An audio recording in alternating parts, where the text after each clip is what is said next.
Greetings,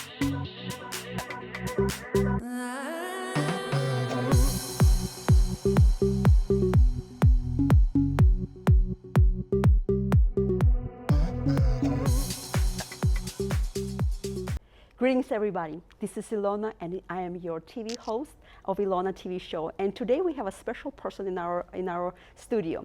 But I wanted to ask you the question: what was the last time that you learned to dream, or what is your dreams that you're trying to accomplish, or are you doing anything about your dreams? Because dreams stopped being dreams when you put the action steps on it.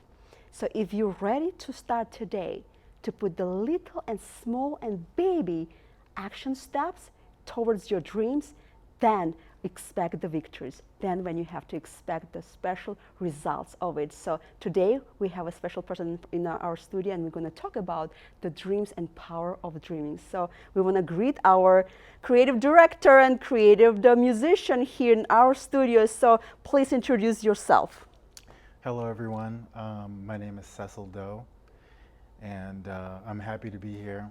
What I like is that when I asked you what your name meant, and you told me, so can you please let us know what your name means, and say it again, your name, and tell us what it means. Sure, so my name is Cecil Doe, and I had looked up my name a few years back, and it actually means blind. It's Latin, it's very old-fashioned. You really rarely hear that name today. Most people say Cecil, but Cecil. And I didn't really look too much into it. In fact, when I first found out that name, I was like, okay, well, blind, maybe it's like the opposite. You can see. Maybe I shouldn't put too much stress on it. And then upon looking at other, research, it pretty much means blind to one's own beauty. And it's interesting because I'm pretty sure I could have used that information, growing up, and it's nice to know that meanings of names, kind of tied to you, and it's important that we have some sort of understanding of our connection to the name, to our names, and perhaps the people and environments around us. Yeah, when I first met you, you introduced yourself. I'm like, what does your name mean? And you're like, I think it means blind. I'm like, and then you did the research and you found out more. And names do mean something in our lives. Yes, they're like more just the names. It's a destiny, right? It's more like a prophetic sound for our lives. So you are also creative. You're a very creative individual, and you love music. Please tell us where this passion of music originated from. Sure. So music in my family is Liberian, and pretty much the whole culture in and of itself is very family, cultural oriented, and both parents sang in the choir, and my aunts and uncles, and I've always grown up in that environment. In fact, one side of the family is Catholic, other side was Seventh-day Adventist. So you can imagine, I'm going to church Saturday and Sunday, and I'm always filled Double with blessed.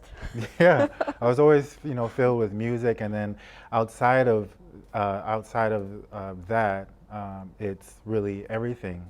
From 80s rock, 70s, you got all the funk, and then even 60s and 50s country.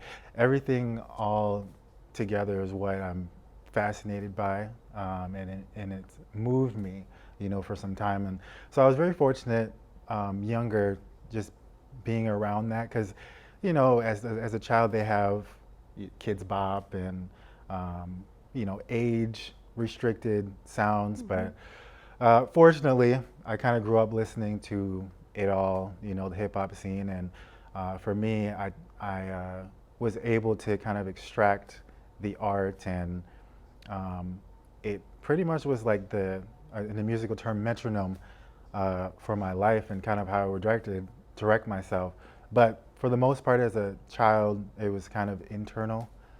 So as far as expressing those things, it came out in not in your, I guess,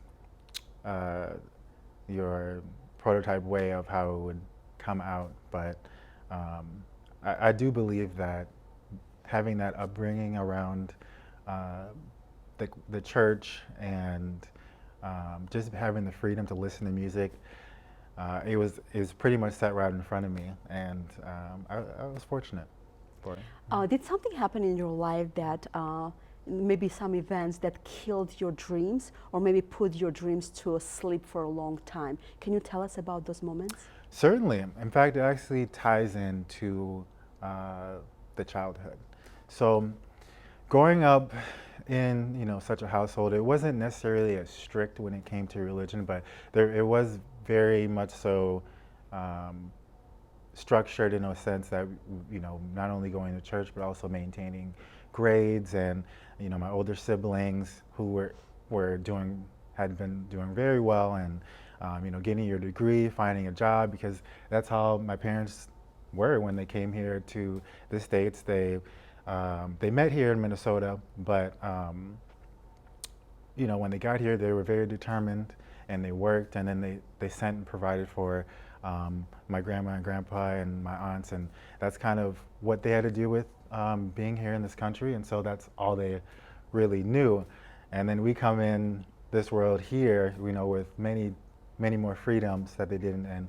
And so the thing is, let's just say when you're growing up in a religious home and you have an open mind, sometimes those two things can be conflicting.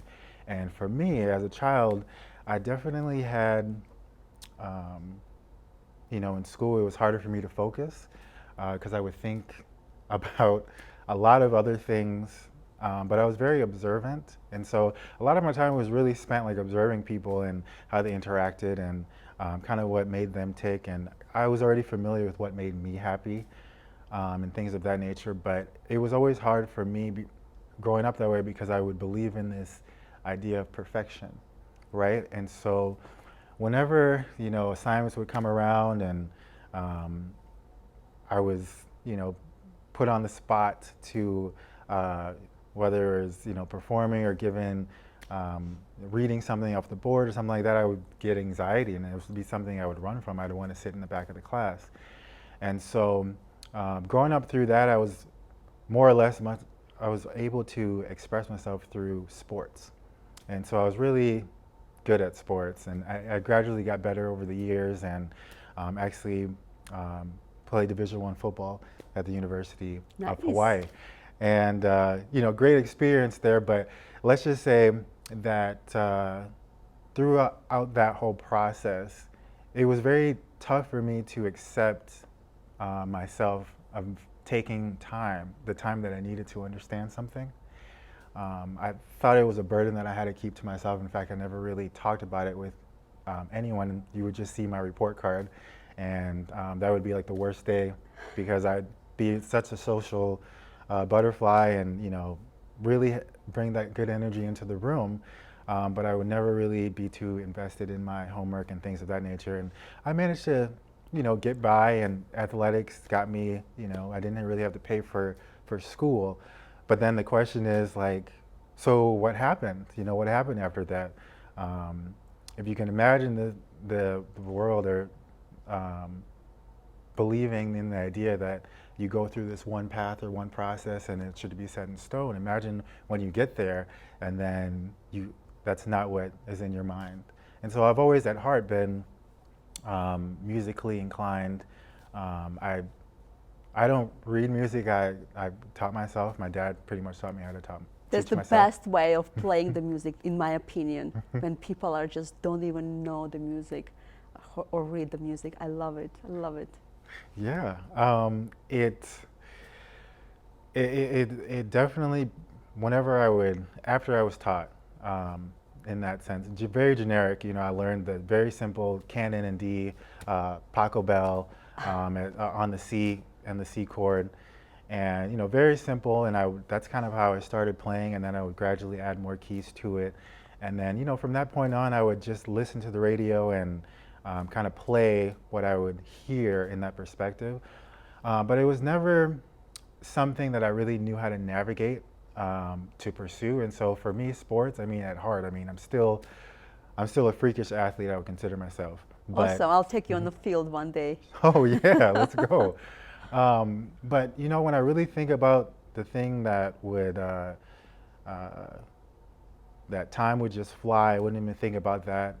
It was definitely music, and then just art, or just having this understanding of the emotional changes that occur.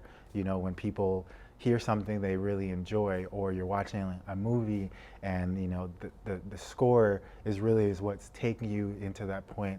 All that stuff would really get me, and like walking to class and things like that, it'd be my anthem in my head, aside from the social aspect. And so getting back to that idea of this illusion of perfection, even to this day, I'm still getting a better understanding of myself, because there's many points in time where when you become an adult, you feel like since whether you have older siblings or mentors out there that have gone somewhere and they're speaking as if like they were born that way. Mm-hmm.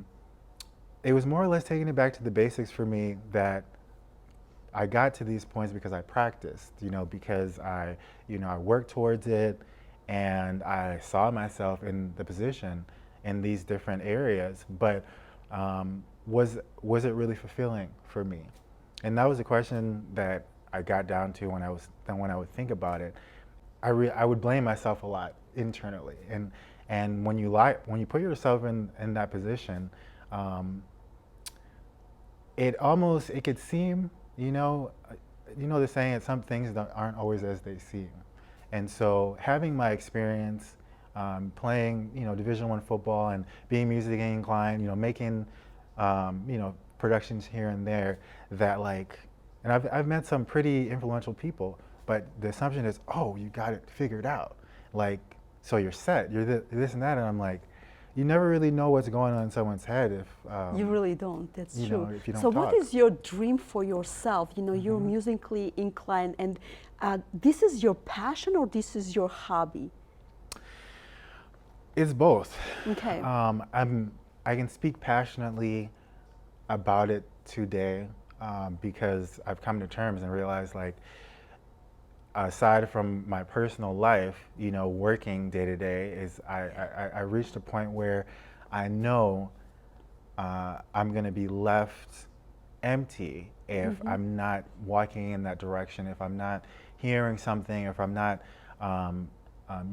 taking pieces and putting it together as like a musical collage in my mind. Yes. Because that's how I normally was in the first place.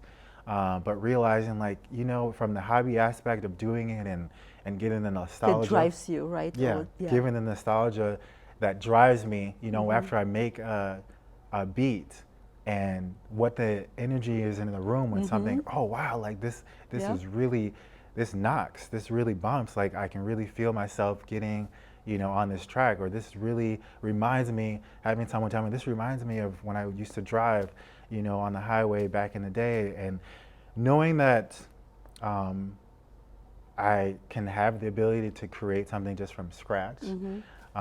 It drives me to want to.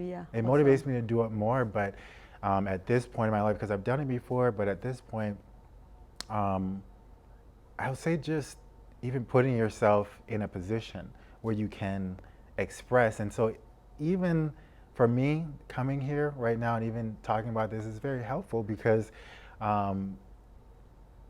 I knew you had that something special in you when I saw you. I'm like, I knew I need to pull it out from you and such. So I'm so happy that you're here. You have no idea. And that was my goal, is to find the jewels, in this place, and these rough diamonds where, they can go through this process of pressure and become the real diamond. That's what I love, seeing it. So Cecil, this is your camera. I want you to take a minute and speak to one person out there who has a dream, who probably put this dream aside or pushed this dream so far that he doesn't get no motivation to get, to the same path. What do you want to tell this person to motivate him and to get him out to still follow his or her dream? For anyone out there that has dreams and ambitions, hold on to it. And the reason why you have it, the reason why it still exists, is because it's real. And it definitely came from a fantasy. It came from inside of your head. And perhaps you took time to project those expressions onto things, whether it's in sports or writing or art, media, anything where you've actually stepped in a little bit and have gotten some sort of feedback. But what it's going to take is for you to embody what you've already gone through before, what you're already aware of, because with the media the way that it is now, with Google and YouTube, there's so many people out there that have gone through these things, and it's important to know that you're not by yourself. And in fact, the person that's near you, the person that's even in the field, in fact, could be contemplating the same thing that you are, if this is right or not. But it's that decision to never let that dream die.